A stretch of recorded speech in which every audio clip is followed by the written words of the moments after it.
Hey guys, welcome to another episode of the Good Human Podcast. Today we are going to look at some of the misunderstood elements of diet and where people are generally going wrong.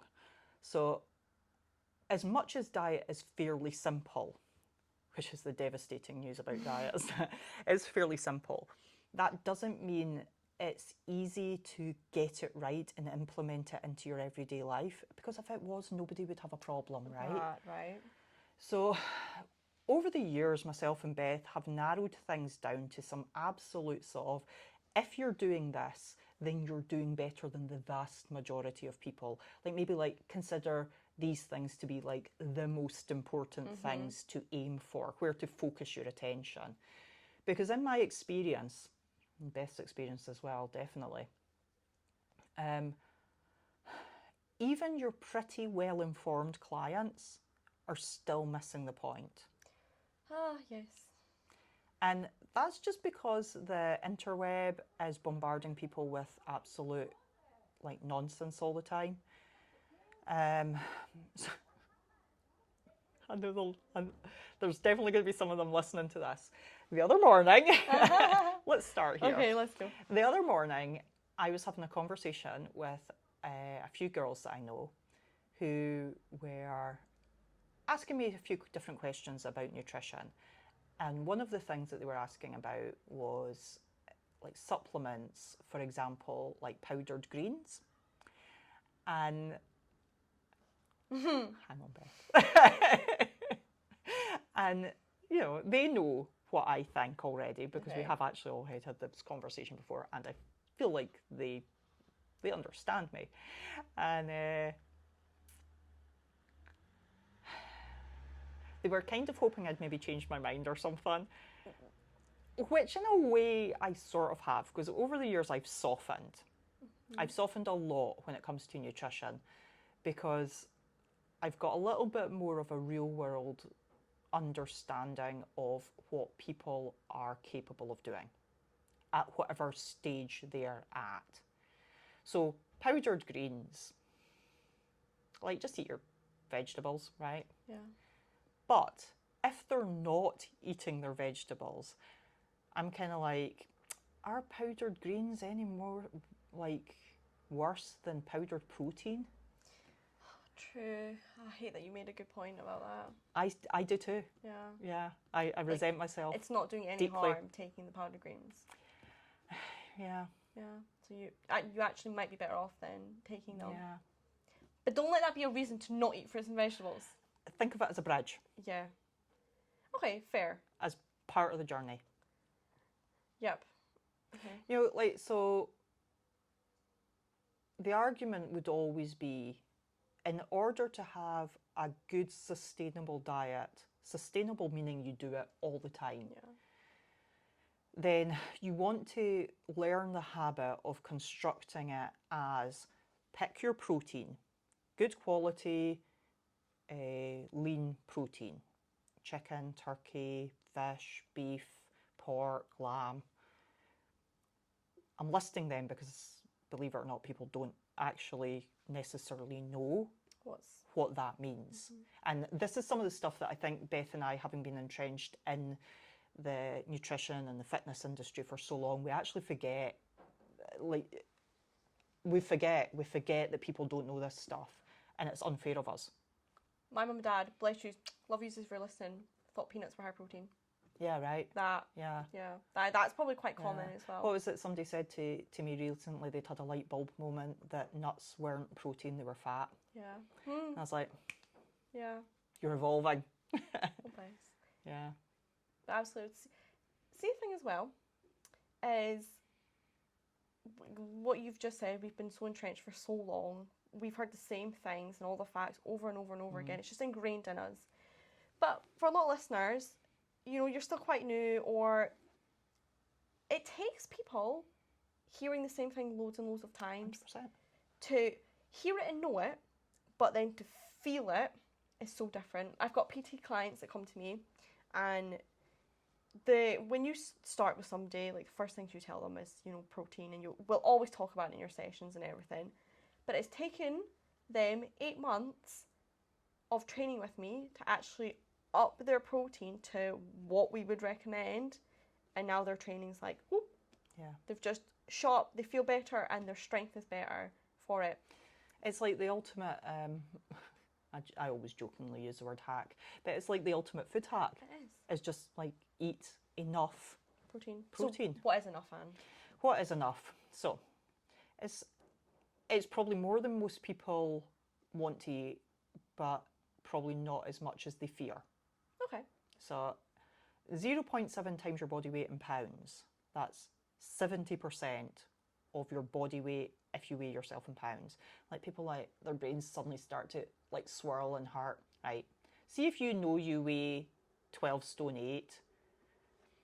Pick up your phone, ask Siri, what is 12 stone 8 in pounds? And it'll give you it. So say it's like, I don't know, 200 pounds. I have no idea. So I would ask Siri, right? Then you go, Siri, what's 0.7 times 200 pounds? And Siri will tell you. Yeah. And there you go. That's how many grams of protein that you would want to aim for. The average person would be absolutely fine with that per day. If you were determined to gain muscle through training, then you might well up that. Or if you were like maybe a larger male who's having to eat quite a lot of calories, you might want to up that as well. Yeah. If you are wanting to lose body fat, then use the multiple of your lean body weight in pounds. Okay. 0.7 times your lean body weight. And folk are like, what's my lean body weight? So that becomes a little bit awkward because we don't really know what your percentage body fat is. So should people cut down their protein if they're trying to lose weight? It's just not necessarily necessary. Because remember, you're trying to feed your body tissues with protein. Yep. You're trying to feed the muscle and the bone with the protein. So that's why like you can feed your lean body weight rather than your extra weight that's body fat. Yeah, excessive. Okay, so there's not any great need, depending on how much weights you're lifting, how much weight training you're doing, there's not any great need to be eating more protein than that. So that sort of answers the question in that there's a sort of minimum amount of protein that you should be having, which if we take that as 0.7 times your body weight, that's your minimum amount. Don't cut that. Yep. Yeah, absolutely. So what you were saying about the lean body weight, I think to put it like really super like layman's terms, if we just said to somebody, eat, what did you say, 1.7? 0.7. 0.7 Yeah. Times your body in pounds, body weight in protein. If we took somebody that was like really like clinically obese, we'll say clinically obese, right? You would be eating an insane amount of protein. Absolutely. So that is why we say do your lean body mass, because you would just be eating an absurd amount. It can very quickly turn into like 250 grams of protein a day. Yeah, which is a lot for most people. So far, nobody has been able to tell me, and I've not found any studies. There are studies, but most of them are like sold or like they were done on such a small volume of people that they're inconclusive. Nobody has been able to confirm for me what's too much protein. Yeah. But so because I've never been able to find an ultimate answer for that, we know what too little is. So we know what our lower limit is.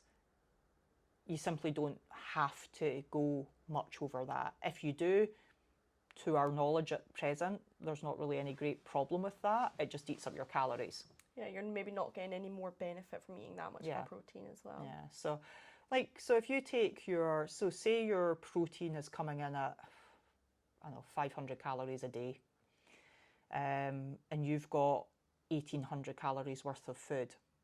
If you then start upping your protein, and that's now 1,800 calories of protein, 800 calories, of protein you're eating, you've now only got 1,000 calories of other like fat and carbs. And if you're somebody that maybe does like a lot of high intensity exercise, you might find yourself lacking in like a carbohydrate volume. Yes. So that helps you decide. Yeah, I suspect we've just confused a whole load of people. Guys, leave a comment if you're confused. So just because folk are like,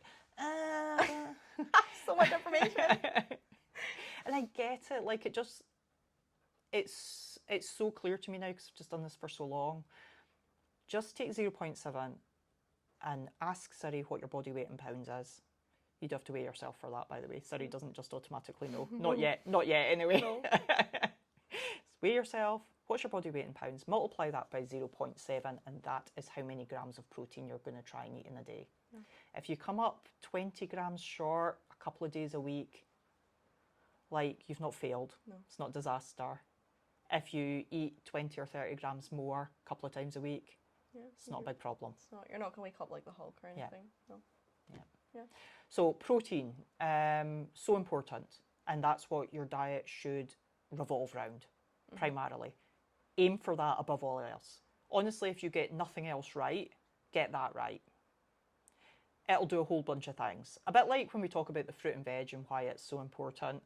The protein is just so essential for your longevity, for your repair of your tissues in your body.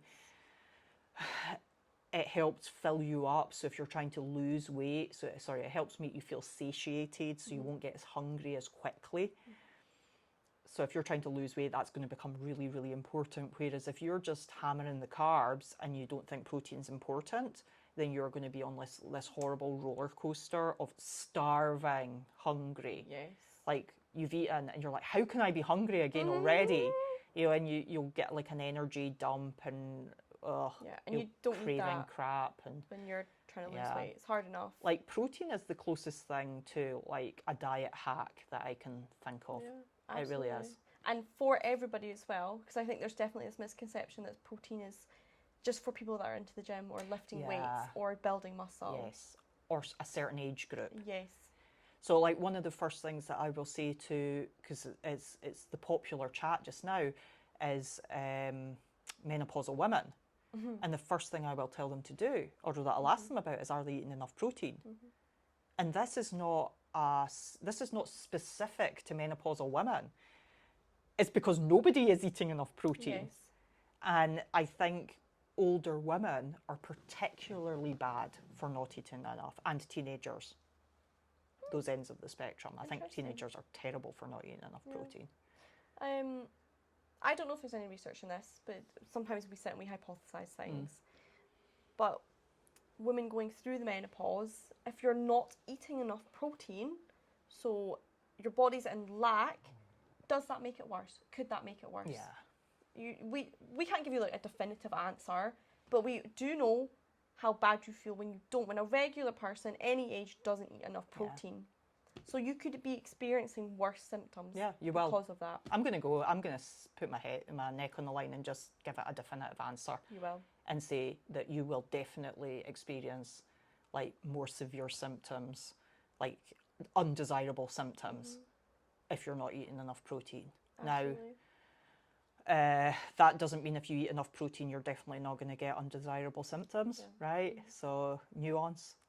But it could, that hideous word, nuance. Yeah, make it worse. Because there's so many other things that can affect you. Like, what was your life like up to this point? Like, what's your health been like up to this point? What's your lifestyle like? Do you exercise?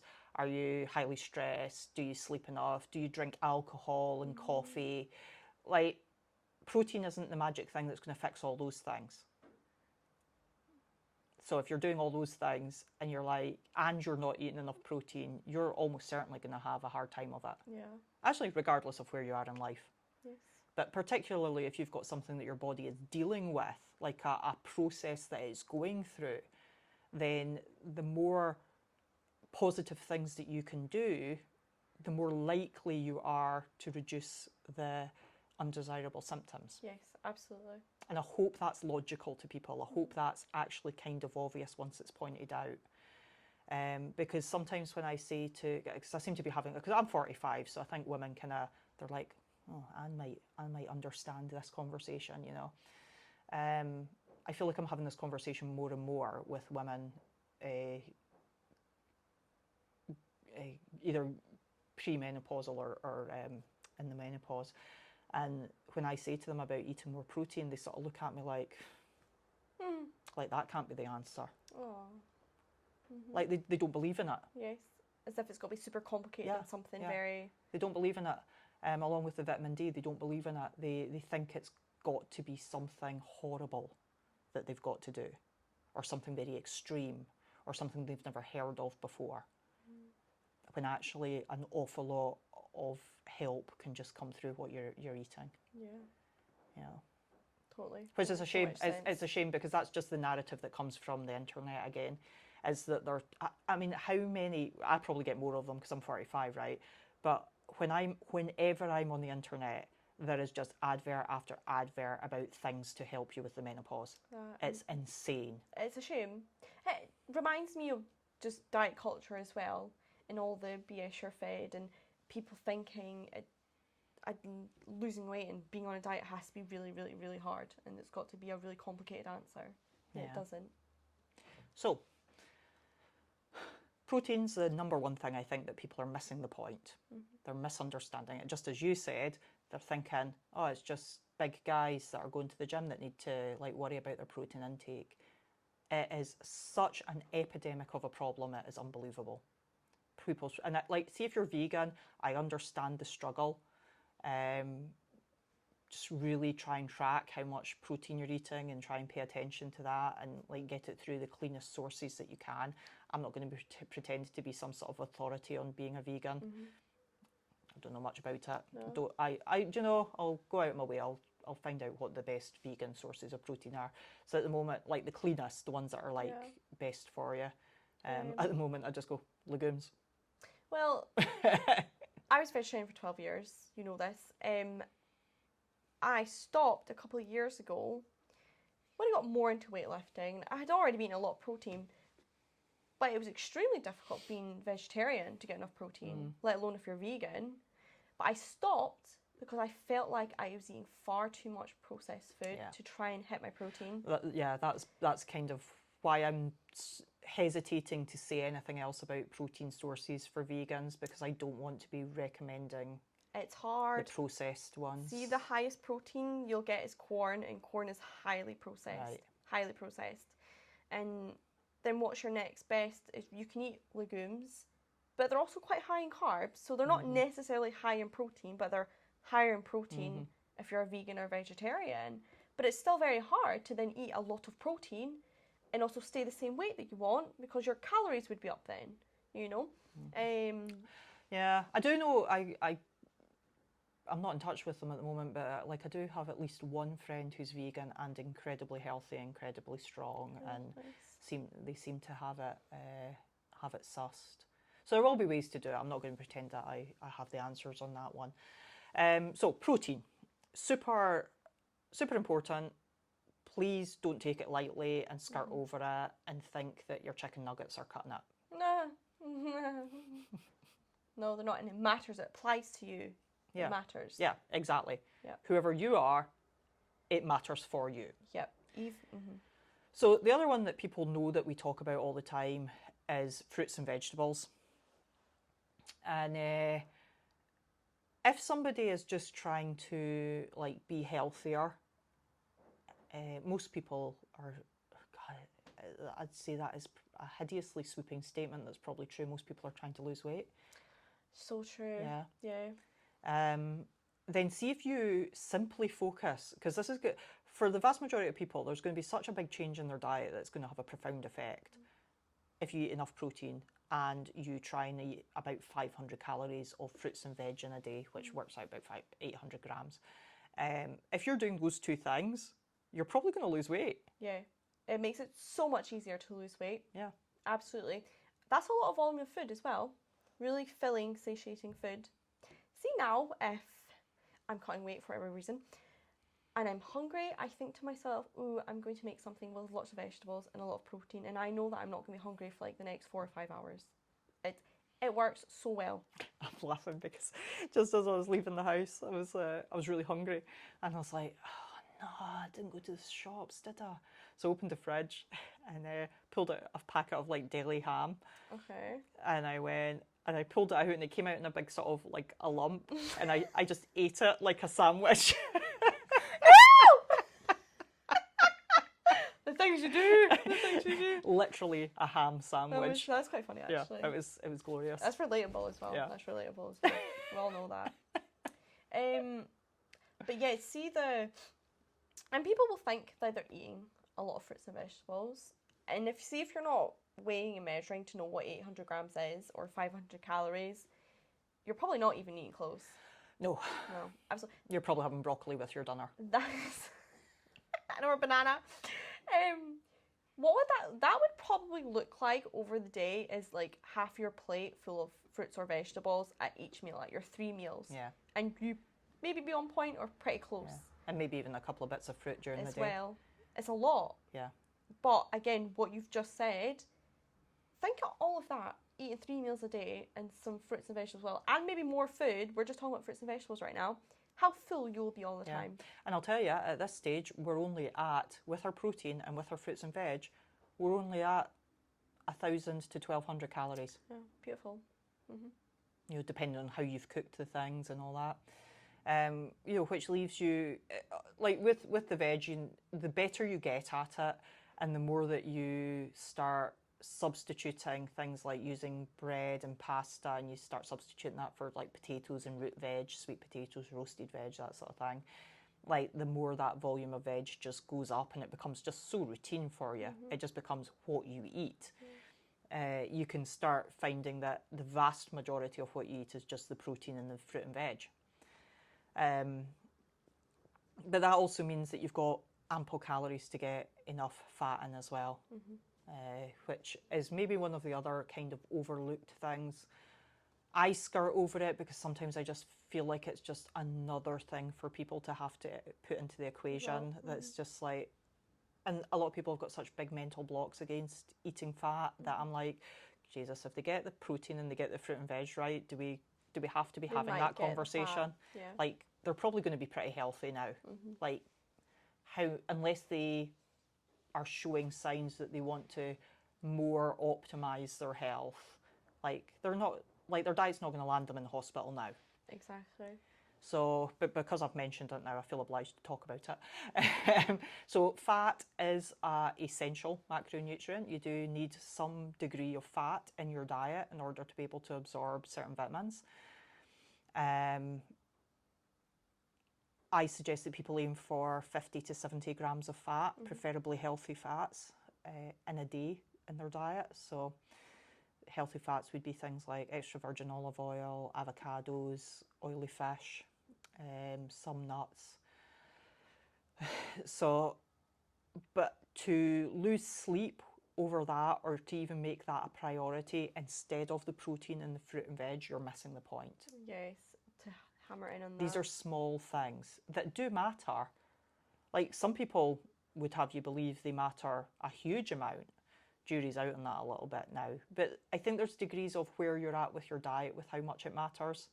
Like, if you're very new to just like trying to eat lean, like good quality protein instead of chicken nuggets, then whether or not you're using extra virgin olive oil and getting 50 grams of healthy fats in a day,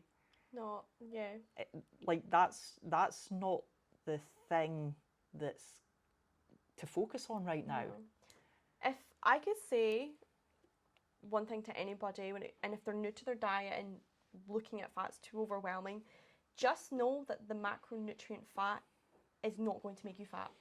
You're not going to put on weight. Oh, yeah. And people often believe that when they cut out fat, that's why they're doing it, is to lose weight. And you're not. The macronutrient fat is not the same fat that's on your body. It's very, very different. And if you can't focus on eating like healthy sources of fat, chances are you're probably eating enough fat just through the other foods that you're going to eat throughout the day anyway. Most people hit their fat without even trying. Yes, that. Also, what was I going to say there? I had a good point there. Dumar might come back to me. Who knows? Who knows what that'll be, guys? So I guess like the whole point with this conversation today was to try and look at the things that people are getting generally wrong. And the thing about, I think the sort of fat lie partly comes because fat is more calorie dense. Yes, good point. Per volume. So if you take a scoop of carbs versus a scoop of fat, the fat's going to be more calorie dense in terms of consumption. And so it can feel very quickly when you're putting your numbers into your MyFitnessPal app, it can feel very quickly that if you just cut out some fat, that reduces your calories way down. And you're not wrong. No. You know, you're not wrong. But that doesn't, we're only asking you to eat 50 grams of fat in a day. It's not that much. Yes. And it's not, essential. Yeah, and it's not that much calorie-wise either. So don't avoid it in order to cut your calories. Yes, that. Because frankly, if you're getting your protein in, and here's how it all links up. If you're getting your protein in and you're getting your fruits and veg in, you don't really need to worry about the fat. No, you should have enough calories. Like, you'll have enough calories. You'll probably have consumed like a degree of fat just through cooking your food and like within the meat sources. Maybe you've had some nuts.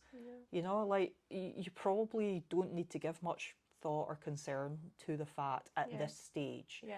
If you want to talk about, maybe we'll do it one day, a really optimal diet, then we'll talk about fat more, you know. But you could say bottom line is don't try and cut fat out. I'm going to be perfectly honest. There's so few even athletes, even top level athletes, that have got their diet so dialed in that we need to be talking about fat. I don't think I've ever looked at my fat on MyFitnessPal unless I felt like I had brain fog or something. Yeah. Then I would look. I can tell you last time I checked my fat count on MyFitnessPal. Right. You know, like I use extra virgin olive oil. I eat avocado probably 2 or 3 times. No, probably more than that. Probably more than 2 or 3 times a week, to be honest. Every other day, probably I eat some either guacamole or avocado. Don't really eat much by the way of nuts. Egg yolks. If you're eating eggs, they're a good source of fat. And I eat oily fish. Yeah. So I don't pay that much attention to it. If I become very aware, see I'm going off on tangent, but I've started now, so I feel like I've got to follow through. If I become very aware that I've not been eating oily fish, I'll start taking omega-3. I'll just leave that at that there, don't I? Okay. So that's a rabbit hole. Cliffhanger. So what else? Is there other things that people, so we talked about people misinterpreting like low fat as important. We've talked about people eating adequate protein. The fruit and veg, by the way, vitamins, minerals and fibre from fruit and veg, really, really important to your health. So I don't think we specifically said that. And a broad variety so that you get a broad spectrum of the vitamins and minerals.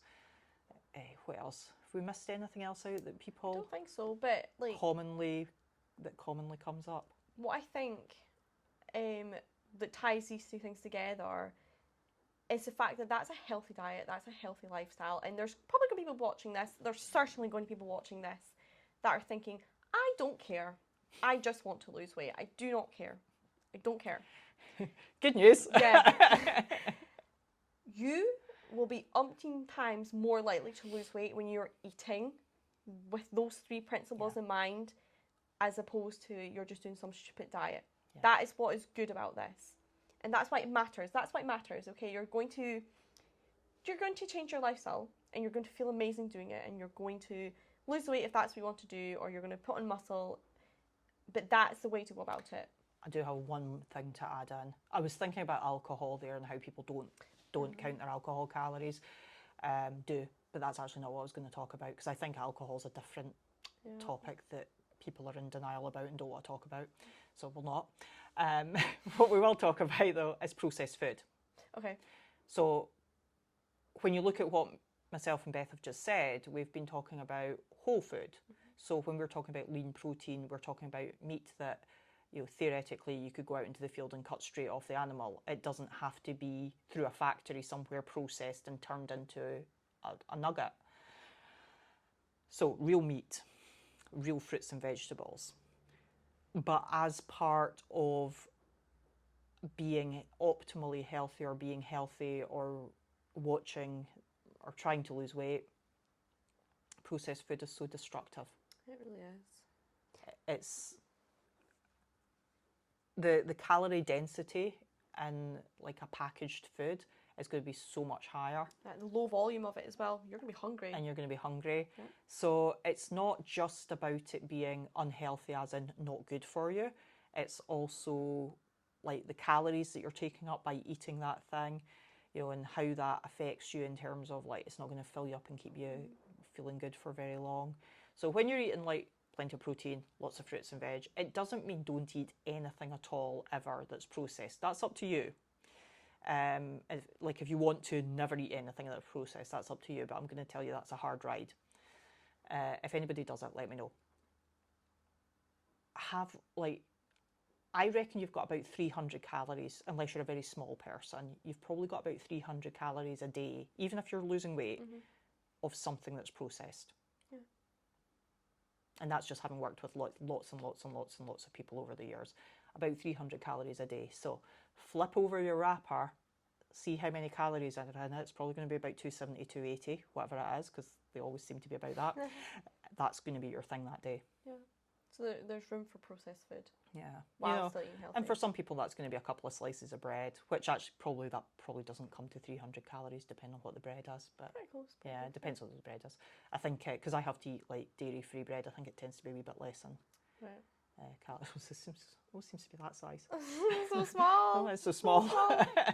But that's a good point. Is that there's still room for processed food, and that's sustainable as well. Yeah. That's sustainability. Yeah, so don't feel like you're failing if you like ate a Mars bar or whatever. Like just try not to have that as your like.